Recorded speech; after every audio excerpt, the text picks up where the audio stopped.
Opposition leader جو بھی ہوتا ہے، جو بھی ہو، ٹھیک ہے، اس کے آئین میں اس کے لیے کوئی اس قسم کی پروویژن موجود نہیں ہے کہ وہ جو بھی چیف لگے اس میں کوئی عمل دخل اپنا استعمال کر سکتا ہو یا اپنی رائے دے سکتا ہو.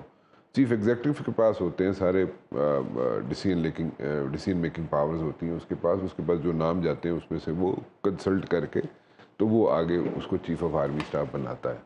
سو ان دس پرٹیکولر کیس جو لانگ مارچ کیے گئے اپوائنٹمنٹ کے ارد گرد، ٹھیک ہے، وہ کیا سمجھ کے کیے گئے یا کس نے ایڈوائز کیا کہ جناب یہ لانگ مارچ کریں تو اس طرح فلاں بندہ نہیں بن سکے گا، فلاں بندہ بن جائے گا؟ دیکھیں مولانا صاحب بہت اچھا سوال کیا اور آپ نے میرے خیال سے بہت امپورٹنٹ سوال ہے آپ کا کہ قوم کو جو بھی آپ کے ویورز ہیں آپ کو دیکھ رہے ہیں ان کو یہ پتہ ہونا چاہیے کہ جس وقت یہ دھرنا، لڑائی جھگڑا، مار دھاڑ، گالم گلوچ کا سیزن شروع ہوا اس وقت تو نہ ہم الیکشن فارم میں تھے، نہ کوئی care taker government in line تھی.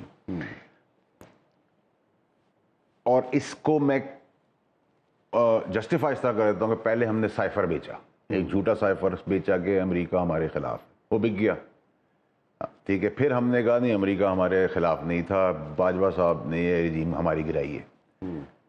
اس کا مطلب باجوہ صاحب برا آدمی تھا.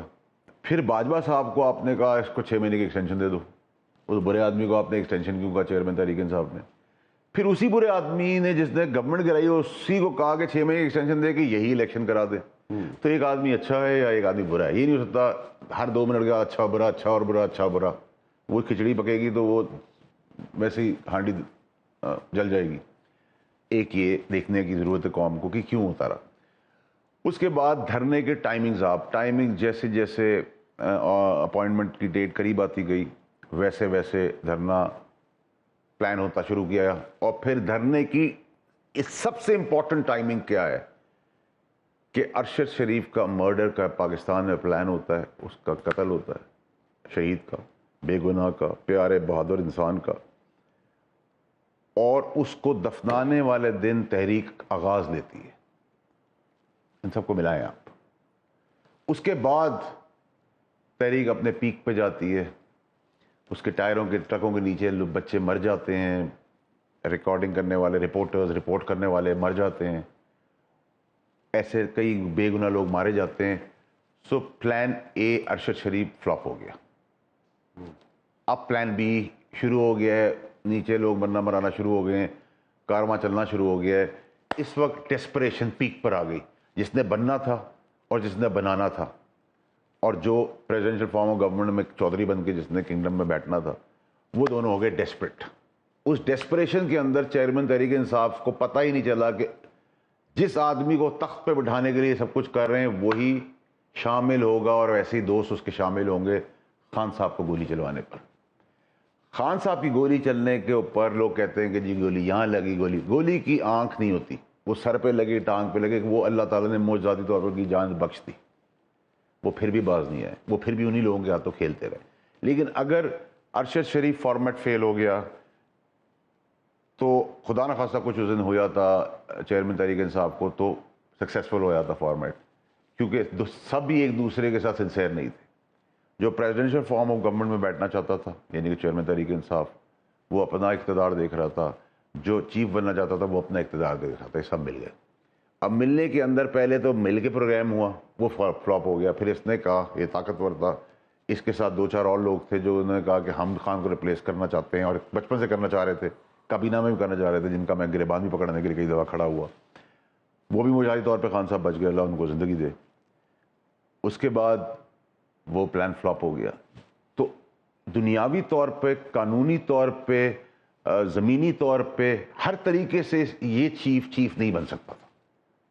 انسان کے بس میں جو سب کچھ تھا، طاقت، پیسہ، دولت، اقتدار، بدماشی، غنڈہ گردی، گولی، جان سے مار دینا، ہر کچھ کرنے کے بعد بھی اللہ، ڈیوائن ہیلپ، اللہ نے کہا تم سب کچھ کر لو، میں ہی اینڈ آف دا ڈے ہر چیز کا میں ہوں مالک. تو یہ جو بنے ہیں وہ ڈیوائن ہیلپ سے بنے. اللہ میاں نے جو سوچا تھا وہ دکھایا دنیا میں کہ مین پرپوزز گاڈ ڈسپوزز. انسان کچھ سوچتا ہے، اللہ کچھ کرتا ہے. تو یہ اس کو اگر آپ سم اپ کر لیں تو آپ کو پوری کہانی بلیک اینڈ وائٹ پتہ چل جائے گی. اس میں کوئی راکٹ سائنس نہیں. اب اگر آپ مجھے کہیں کہ پی ڈی ایم بہت اچھی ہے یا پی ڈی ایم کے لوگ بہت اچھے ہیں، ایک نمبر کرپٹ ہیں، ایک نمبر کے نالائق ہیں، ایک نمبر ملک کو لوٹتے رہے ہیں، تباہ و برباد کر دیا ملک کو. لیکن جو ان کا بغض اور خواہشات اپنی زندگی میں 35 سال سے وہ اسٹیبلشمنٹ کے لیے لے کے چل رہے تھے، کسی نے تھوڑا سا کہا، کسی نے اتنا سا کہا، کسی نے اتنا سا کہا، وہ سب 10,000 ٹائمز ملٹیپلائی کر کے زبان سے بھی اور ایکشن سے چیئرمین تحریک انصاف نے کرا دیا، اور اس حد تک آگے چلے گئے کہ جانور اور انسان کا فرق ختم ہو گیا. قبر کی عزت اور قبرستان کی عزت، شہداء کی عزت اور کفن کی عزت کا بھی ہمیں خیال نہیں رہا، اور ہم دشمن کا کام کر بیٹھے، کروا دیے بیٹھے. اور پچھلے 72 گھنٹے سے میں ان کے کچھ کلپس دیکھ رہا تھا، وہ جسٹیفائی کر رہے ہیں کہ اگر مجھے اٹھاؤ گے، اگر مجھے رینجز اٹھائے گی تو قوم کہاں جائے گی؟ تو اب جائے قوم، آپ کر کے دکھا دیں پھر کوئی. ٹھیک ہے، ریزن یہ احتجاج آپ کا حق ہے، آپ بالکل پرامن احتجاج کہیں بھی کریں، لیکن یہ احتجاج ہے کہ آپ مجسمے اڑا دیں جنہوں نے شہادتیں دی تھی اس ملک کے لیے. آپ کی والدہ نہیں، میری والدہ نہیں، انہوں نے ملک کے لیے تو شہادتیں نہیں دی. یہ جوان بچے مرے ہیں، فوجی ان تک شہید ہوئے ہیں، ان کے ماں باپ کو ہم کیا کہیں گے کہ انہوں نے قربانیاں دی تھی ملک کے لیے اور ہمارے لیے، اور ہم ان کا تمسخر اڑائیں گے؟ تو یہ تو برداشت نہیں ہو سکتا نا، کسی سے برداشت نہیں ہو سکتا. اگر کل رانا صاحب آپ مجھے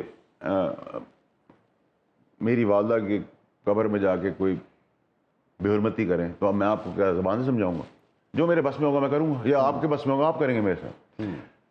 تو اتنا بڑا گناہ کے بعد آپ ایکسپیکٹ کرتے ہیں کہ میں لیڈر پاپولر ہوں، میں آج ابھی کیمرہ مین کا کوئی گولی مار دوں اور میں کہوں میں پاکستان کا سب سے پاپولر آدمی ہوں، تو کیا میری معافی ہو جائے گی؟ میں قانون سے اوپر چلا جاؤں گا؟